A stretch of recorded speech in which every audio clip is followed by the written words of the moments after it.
샬롬, 김태용 목사입니다. 한 주간 동안 잘 지내셨죠?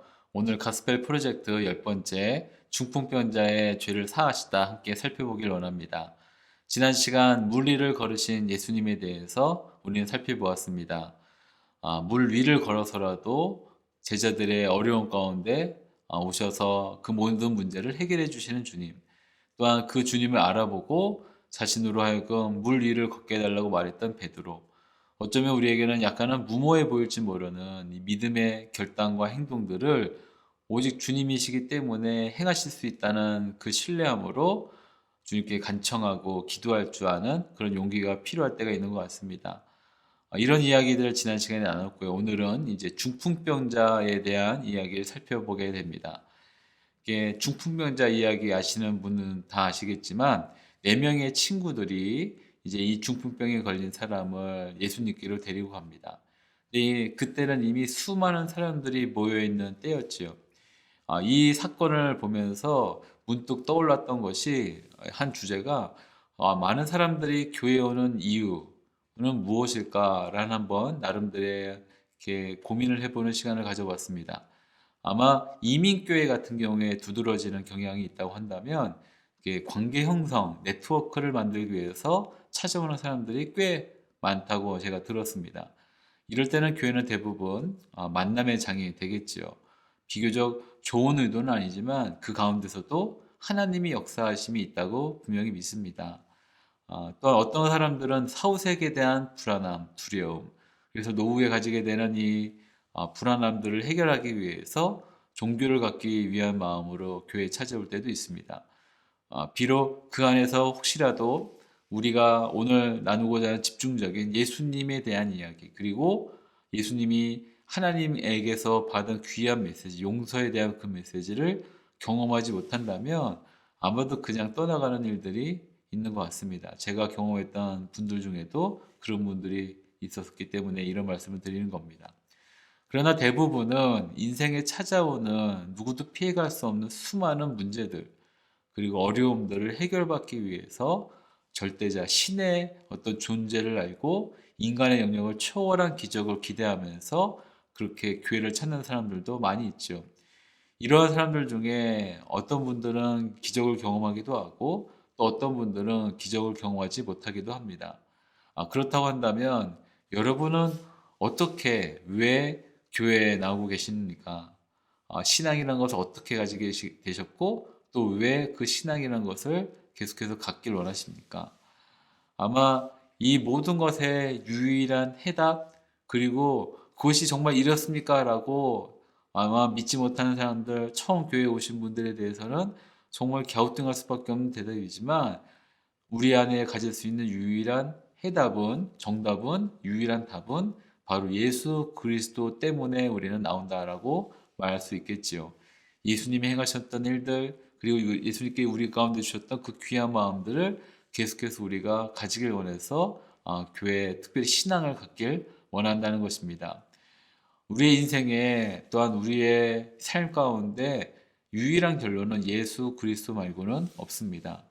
시대를 불문하고 또한 문제가 또 어려움이 없었던 때는 없었지만 이 시대만큼 다양하고 어려운 그런을 겪고 있는 시기는 또 없는 것 같습니다. 그래서 지금 이 세상은 마치 태풍을 만난 배와도 같죠.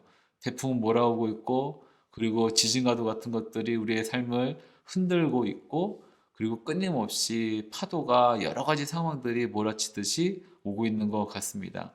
한 번에 끝나지 않는다는 거죠. 파도가 한 번 크게 치고 끝나지 않고 잔잔한 파도, 큰 파도, 작은 파도 왔다 갔다 하면서 계속 치는 것처럼 그렇게 여러 가지 어려움들이 우리의 삶에 끊임없이 일어나는 것을 보게 됩니다.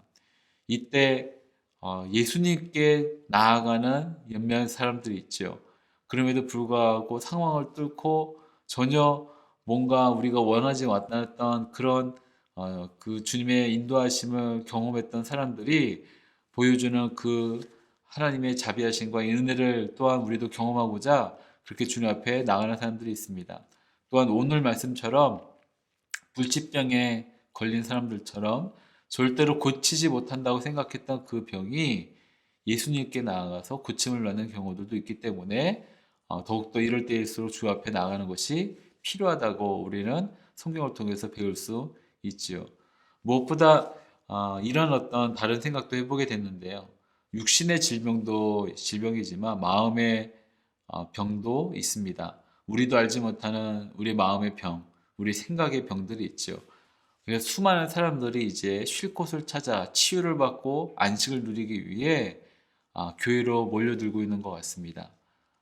물론 몰려들었다, 몰려들고 있다. 과거형일지, 현재 진영일지, 아니면 앞으로 그렇게 될 것 같다, 아니면 전망이 될지 아무도 모르지만, 그러나 이 시대에 살고 있는 수많은 사람들은 마치 홍수, 자연재해를 만나서 자신들의 집을 잃고 체육관에 모여들고 있는 사람들과 같다라고 저는 생각하고 있습니다. 그래서 어디 마음 편히 쉬지 못하고 불안하고 두려운 마음 가운데 그렇게 살고 있는 것이죠. 수많은 쓰나미, 폭포, 파도가 몰아치고 있습니다. 정보의 쓰나미가 오고 있고 서로 비교와 경쟁의 어떤 쓰나미가 오고 있고 이런 거대한 쓰나미에 계속 덮치고 있는 것처럼 보여서 사람들이 무언가 이 회복과 치유와 구원을 바라는 마음으로 이곳저곳 사람들이 다니고 있죠. 이전엔 종교를 많이 찾았다고 한다면 또 어느새부턴가 인문학이라는 것에 사람들이 관심을 갖고 이런 어떤 경향성을 보면 아마도 사람들은 그 마음 가운데 이 모든 것에 대한 치유와 회복을 원하는 것이 다 있다라고 우리는 알 수 있는 것 같습니다. 오늘 말씀을 보니까 이제 한 그 중심이 되시는 사람들이 다 말을 했겠죠. 그분을 만나면 해결이 됐더라. 그분을 만나면 회복이 된다더라. 그분을 만나면 우리가 고침을 받을 수 있다더라. 그분을 만나면 쉼이 있다더라. 이런 어떤 이야기들을 들었던 수많은 사람들이 이제 예수님께로 막 몰려든 것 같습니다. 자신이 겪고 있는 상황을 해결받기 위해서 그리고 그 어려움에서부터 뭔가 나오기 위해서 예수님을 찾아간 것으로 볼 수 있죠. 그 가운데 우리 한 그룹이죠. 한 팀입니다. 한 사람이지만 사실 그 사람 혼자 간 것이 아니고 그를 데려간 한 그룹이 있기 때문에 한 팀이 있기 때문에 그 사람들도 함께 살펴보는 것이 오늘 내용일 것 같습니다. 신학적 주제라고 말한다면 사람에게 가장 필요한 것은 용서와 영적인 회복입니다. 무엇보다 영적인 회복과 용서는 같이 간다고 말한다면 진정 우리에게 필요한 것은 용서이지요. 성경에 있어서 가장 중요한 주제는 용서입니다. 예수님이 가장 우리 가운데 보여주신 위대한 것도 용서입니다. 용서는 사랑의 가장 첫 번째 되는 적극적인 행동이지요. 우리가 누군가에게 또 자기 자신에게 가장 필요한 첫 번째 사랑의 행위는 용서하는 것입니다. 사랑하는 여러분, 먼저 자기 자신을 용서하는 것과 또 누군가를 용서하는 것과 받아들이고 용납하는 것을 넘어서 용서하는 것과 그리고 나의 배우자, 나의 자녀, 나의 부모 너무 사랑하고 친밀하기 때문에 숨겨져 있는 슬픔들이 있고 아픔이 있죠. 근데 그런 것에 대해서 사랑하기 때문에 라는 이름으로 덮어놓고 지나갈 때가 있습니다. 이럴 때 성경이 우리 꺼내주는 귀한 메시지는 무엇이냐면 용서에 대한 이야기일 것입니다.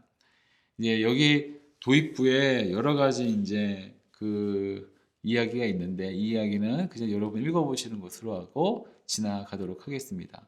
1번 믿음이란 예수님의 치유를 강구하는 것입니다. 근데 성경은 마가복음 2장 1절에서 4절입니다. 저희 함께 읽도록 하겠습니다. 수일 후에 예수께서 다시 가버나움에 들어가시니 집에 계시다는 소문이 들린지라 많은 사람이 모여서 집 앞까지도 들어설 자리가 없게 되었는데 예수께서 그들에게 도를 말씀하시더니 사람들이 한 중풍병자를 네 사람에게 메어 가지고 예수께로 올세 무리들 때문에 예수께 데려갈 수 없으므로 그 계신 곳에 지붕을 뜯어 구멍을 내고 중풍병자가 누운 상을 달아 내리니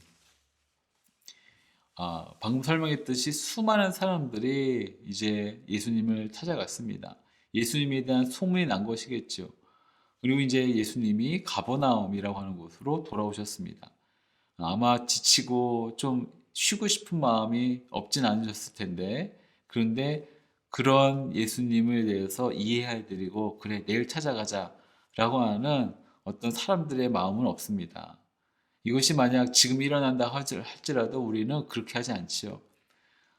어떻게 예수님 오셨는데 이 기회를 놓칠 수 있겠는가라고 생각해서 수많은 사람들이 몰려들었을 것이고, 그리고 지금이 그 상황이 벌어진다 할지라도 똑같이 아마 사람들은 몰려갔을 것이고, 저도 그 가운데 한 명일 것이라고 저는 생각하고 있습니다. 아, 예수님 피곤하실 텐데 내일 가야지. 이거는 아직 어려움의 그 잔혹함을 아직 경험하지 못하신 분들이 하는 얘기이고요. 대부분은 정말 그 중간 가운데, 과정 가운데 있는 분들은 달려가지 않을 수가 없습니다. 정말 급하거든요. 마치 병원에 외래 진료하고 천천히 봐도 되는 것처럼 생각하는 분이 있고, 지금 응급실로 뛰쳐들어가서 내가 먼저입니다 라고 말하는 우선순위를 뛰어넘는, 뭔가 선착순의 우선순위를 뛰어넘어서 중증임을 드러내면서 주 앞에 나가야 할 때가 있죠. 근데 지금 우리의 상황은 어떤 때인가 한번 곰곰이 생각해 보시면 좋을 것 같습니다. 어쨌든 주님 앞에서는 점잖게 한다는 것은 좋은 어떤 모습, 태도는 아닌 것 같습니다. 세상에 잃어버린 양들이 있지요. 예수님을 찾습니다. 그리고 긍휼하심을 얻기 위해서 기도합니다.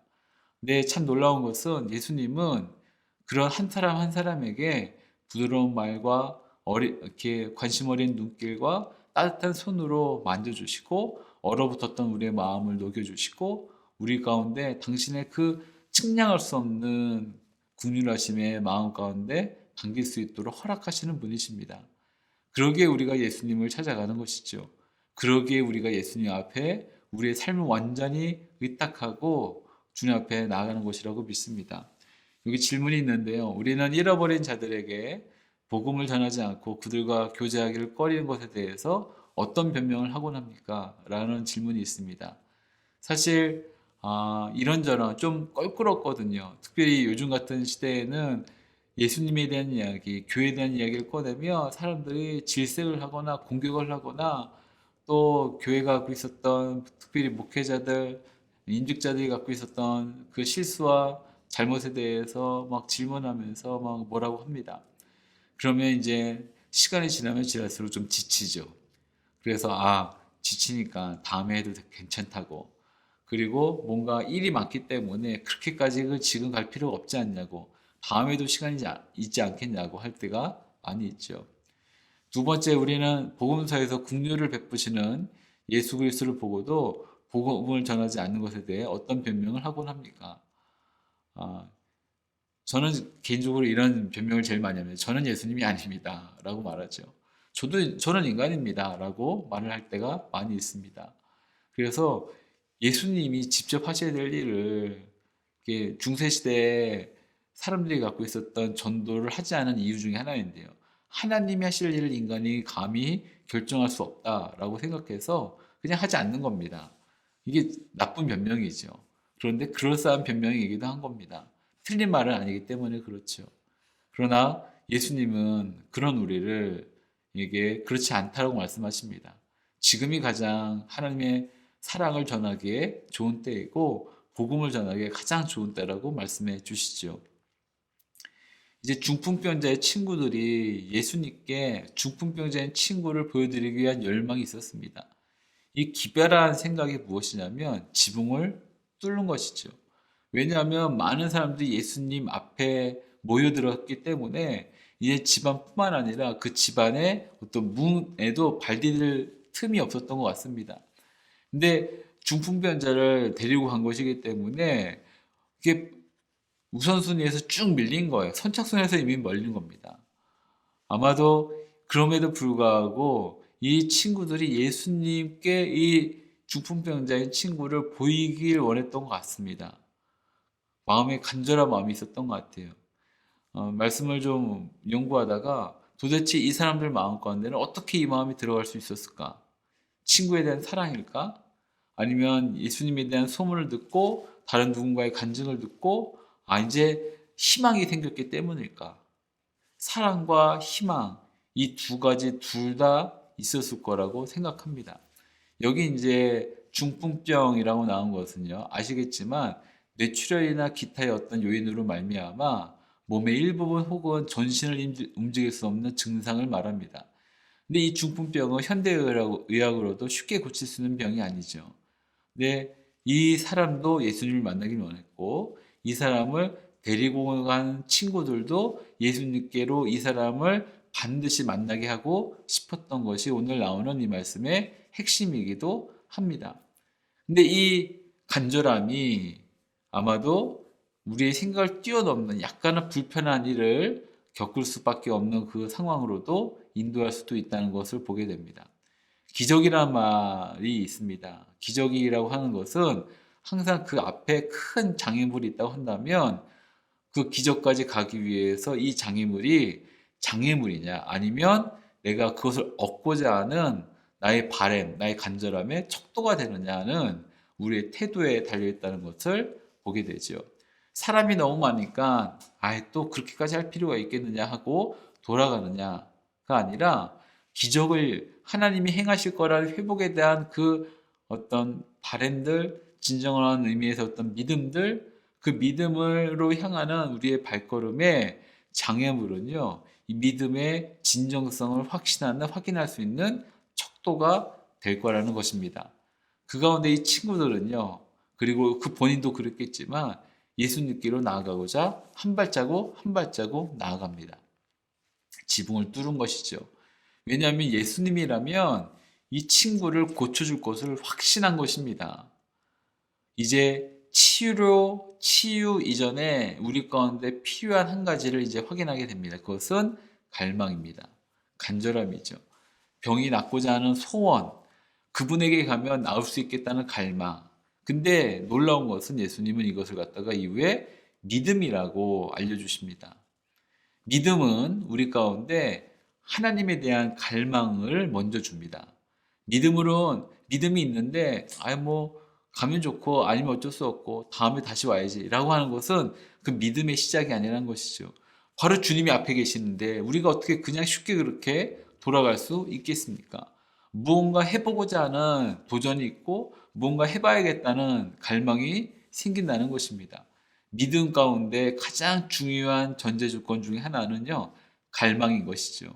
자, 사랑하는 여러분 가운데 질문 한번 해보려고 합니다. 우리 가운데도 이러한 갈망이 있는가? 우리 가운데도 이러한 주님에 대한 소망이 있는가? 나에게도 중풍병 같은 절망이 있다 할지라도 병을 바라보지 않고 예수님을 바라보고자 하는 이 간절함이 있는가? 예수님이 소망이시기 때문입니다. 예수님이 진정한 진리이시기 때문이죠. 그러면 상황이 달라지지 않더라도 우리 믿음으로 말미암아 예수님께로 한 걸음 나아갈 때 진정한 어떤 기적을 경험할 수 있다고 믿습니다. 우리는 너무 쉽게 실패를 바라보고 불가능을 바라보는 것에 익숙해져 있습니다. 똑똑한 사람일수록 계산이 빠르죠. 안 되는 것을 더 빨리 묵상하고 불가능한 것만 보게 됩니다. 그리고 안 되는 것만 자꾸 묵상하죠. 절망을 자꾸 묵상한다는 것입니다. 그러다 보면 안 된다라고 스스로 이미 판단하기 쉽습니다. 자, 우리에게 필요한 것은 무엇이냐면 예수님에 대한 믿음입니다.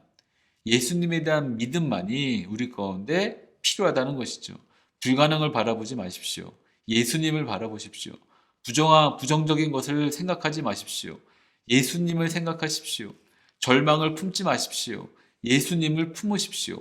안 되는 것을 바라지 마십시오. 예수님을 바라십시오. 이것이 현실이라 할지라도 그것이 여러분과 나와 상관이 없다라고 믿음으로 선포하십시오. 이 친구들이 예수님께로 이 중풍병 걸린 친구를 데리고 갑니다. 그리고 그 친구도 원했겠지요. 친구가 친구들을 쫓는 것인지, 친구들이 이 중풍병 걸린 사람을 억지로 데려간 건지 아무도 모르지만, 그러나 결국 그들은 그 자리에 있었고 예수님을 만나기 위한 여러 가지 방법들을 쓴 겁니다. 왜냐하면 예수님만이 우리 인생의 해답이시고, 그리고 결론이시고, 또한 진정한 기적을 베풀 수 있는 분이기 때문에 그렇죠. 너무 많은 사람들이 있죠. 어떻게 하면 좋을까요? 오랜 시간이 걸릴지 모릅니다. 어쩌면 제자들이 또 나와갖고 오늘은 이제 끝입니다 라고 빗장을 걸어 수도 있겠죠. 그럼 어떻게 하면 좋을까요? 안 된다고 생각했던 자신의 마음을 극복하는 것이 이들 가운데 가장 먼저 일어난 사건인 것 같습니다. 주변 사람들을 설득하는 거, 이 사람이 너무 아파서요. 사실 그곳에 있는 사람들이 다 아팠을 겁니다. 사람들은 다 이기적입니다. 양보하려고 생각하겠습니까? 그렇지 않습니다. 제가 집회를 많이 해봤기 때문에 집회를 계획하고 해보면요. 딱 보면 유명한 사람이 스피커로 오면 올수록요. 모든 사람이 다 똑같습니다. 제일 먼저 들어가고 싶어 합니다. 아, 이 사람이 좀 아파요. 먼저 안수받으면 안 될까요? 아니에요. 모든 사람이 내가 먼저입니다. 내가 먼저입니다. 나도 아픕니다. 라고 하는 것이 똑같죠. 그럴 때 결단이 일어나면 됩니다. 집으로 갈 것인가? 뚫고 갈 것인가? 이것을 어떻게 뚫고 나갈 것인가? 아무리 봐도 안 될 것 같은데 포기할 것인가? 우리의 문제는 포기인가 아니면 어떻게 주 앞에 나갈 것인가에 대한 것이죠. 근데 누군가 아이디어를 낸 것 같습니다. 지붕을 뚫자. 자, 상식적인 방법은 아닙니다. 어쩌면 이기적인 방법일지 모르죠. 아마 그렇게까지 할 필요가 있을까라고 우리 정상적인 범위에 있는 사람들은 생각할지 모릅니다. 그러나 거기까지 가보지 않고는 함부로 인생에 대해서 말하지 않는 것이 제가 신앙생활을 하면서 또 목회하면서 내린 결론입니다. 믿음은 지붕을 뚫는 역사, 불가능에 도전하는 역사를 말하고 있습니다. 그래서 믿음은요, 그럼에도 불구하고 뚫고 나가는 것이죠. 여기 네 사람의 용기, 어쩌면 집요함이 예수님께로 이 친구를 인도했습니다. 그리고 예수님은요, 나중에도 말씀드리겠지만, 이 모든 것을 갖다가 믿음이라고 말씀해 주시죠. 정문이 안 되면 지붕이라도 뚫으십시오. 사고의 전환이죠. 물론 이 지붕을 뚫었을 때 이후에 뒤처리까지도 감당할 생각을 책임을 져야만 됩니다. 상상을 한번 해보십시오. 만약 천장에서 소리가 났어요. 그리고 위에서 들것이 막 내려오는 거예요. 근데 한편으로는 이게 인생이죠. 예수님께 나아갈 때 폼나게 나가지 않을 수도 있습니다. 우리는 너무 딱 잘 차려입고 점잖게 예수님 제가 좀 이렇습니다. 라는 거에 좀 익숙해지신 분들이 있을지 모르겠어요. 그런데 그렇지 않습니다. 우스꽝스럽게 기이하게 순서가 아니라도 좀 멋지지 않더라도 오히려 좀 손가락질을 받을 수 있더라도 응급환자가 수술실에 들어갈 때 앰뷸런스 타고 응급실로 들어가서 훅 들어가는 것이 가장 좋은 방법일 때가 있습니다. 그럴 때 우리는 저 사람 급한가 봐 라고 여겨줘야지 에이 뭐야 라고 말하지 않아야 된다는 것이겠죠. 누군가 옆에서 눈물 콧물 쏟으면서 난리법석 피면서 기도하더라도 그 사람에 대해서 너무 쉽게 말하지 않는 것이 우리 가운데 필요하다는 것입니다. 이상하다고 생각하지 마십시오. 그 사람은 인생의 응급환자입니다. 주여 주여를 외칠 수밖에 없는 인생의 응급환자라는 것이죠. 물론 누군가는 조금 잘 차려입고 폼나게 할 수 있는 사람들도 있습니다. 그런데 체면 차릴 필요 없이 체면 차릴 수도 없이 막 뭔가 뛰어가야만 되는 사람도 있죠. 다리가 부러졌거나 병이 나서 막 죽을 것 같은 사람이나 뭐 그럴 때 어떻게 순서를 기다리면서 유의 그래요 언젠간 오겠지라고 이렇게 할 수 있겠습니까? 교회 안에는요 응급 환자도 있고 만성 환자도 있습니다. 그 모든 사람이 함께하는 곳이 바로 교회이죠. 그래서 우리는 서로에 대해서 쉽게 판단하지 않는 것이 필요하고요. 지금 급하게 주님을 만나야 될 사람이 있습니다. 지붕을 뚫었을 때 막 먼지가 막 떨어졌을 거예요. 그리고 나중에 그 집을 또 보수까지 해줘야겠죠. 이 친구들은요, 거기까지 아마 감안하고 믿음으로 예수님 오늘 아니면 안 된다는 마음으로 나아갔을 거라고 저는 봅니다. 그런데 예수님께서 그들을 보셨습니다. 이 본다는 것이 시각적으로 관찰한다는 의미뿐만 아니라 그 마음과 생각에 무엇이 있는지를 파악하셨다는 의미가 이 안에 담겨져 있죠. 예수님은 지금 중풍병자와 그를 메고 온 사람들의 믿음을 보셨던 것입니다. 이 믿음이 단순하게 우리가 알지 못하는 그 믿음이 아니라 그 마음과 생각과 의도와 행동, 결과까지 책임지려는 그 모든 것을 보았다는 것이죠. 불가능은 내 마음에서부터 시작합니다. 반대로 믿음은요, 우리 마음에서부터 먼저 시작해서 우리의 손끝으로 오게 되겠죠. 자, 우리 마음속에 있는 불가능을 보는 것이 아니라 예수님을 바라볼 수 있는 우리가 되기를 간절히 바랍니다. 어떤 이유로 사람들을 예수님께로 인도하고 계십니까? 라는 질문 가운데 저는 한 가지밖에 없다고 믿습니다. 예수님만이 고쳐줄 수 있기 때문입니다. 예수님만이 길이시며 예수님만이 진리시며 예수님만이 생명이시기 때문입니다. 예수님만이 우리의 인생의 유일한 해결책이시죠. 그렇기 때문에는 마치 초대장이 되어서 그들에게 보여줘야만 합니다. 그리고 예수님께로 인도해야 되겠죠. 이런 어떤 귀한 통로로서 쓰임받을 수 있는 우리 한 사람 한 사람 될 수 있었으면 좋겠습니다. 2번은 다음 영상에서 함께 살펴보도록 하겠습니다.